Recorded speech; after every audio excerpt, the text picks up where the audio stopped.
ان کے لب رنگی کی نچھاور تھی کہ جس نے عوام کے سامنے بھی یعنی باہر وہ سگریٹ وغیرہ پیتے ہیں اور اپنے یعنی لوگوں کے اندر مشہور ہے کہ وہ سگریٹ پیتے ہیں، تو ایسی صورت میں ان کی امامت ہو جائے گی یا نہیں ہو جائے گی؟ تو سگریٹ کا پینا یہ گناہ تو نہیں ہے، اور اسی طرح بیڑی وغیرہ کا، حقے وغیرہ کا پینا بھی یہ گناہ نہیں ہے۔ تو اس لیے امام اگر کوئی ایسا ہے کہ جو بیڑی، سگریٹ یا پان وغیرہ یا تمباکو وغیرہ یہ پان کے اندر ہوتا ہے، کھاتا ہے، تو اس صورت میں اس کی نماز جو ہے وہ یہ امامت کر سکتا ہے، اس کی نماز ہو سکتی ہے۔ لیکن اس میں احتیاط یہ ہے، اور یہ احتیاط علماء یا امام کہلانے والے کرتے ہی ہیں، کہ وہ جب نماز کا وقت ہوتا ہے یا مسجد میں حاضری کا وقت ہوتا ہے، اس کے عین فوراً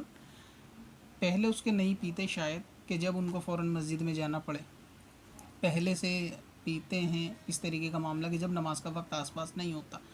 تو خیر امام ہو یا مقتدی ہو، کسی کو بھی بیڑی سگریٹ پی کے کہ جب اس کے منہ میں بدبو ہو مسجد میں جانا یہ حرام ہے،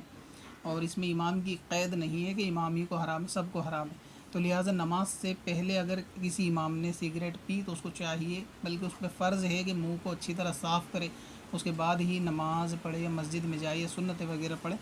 اور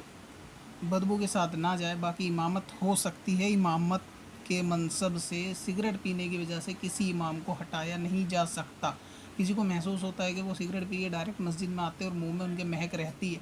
سگریٹ کی، تو ان کو اس چیز پہ ٹوکا جا سکتا ہے کہ مسجد میں بدبو کے ساتھ آنا حرام ہے۔ تو یہ احتیاط یہ کرنی چاہیے کہ اس صورت میں منہ کو اچھی طرح صاف کرنے کے بعد ہی آئیں، باقی امامت ان کی باقی رہ سکتی ہے۔ پتھر میں حسن لالے پرنوار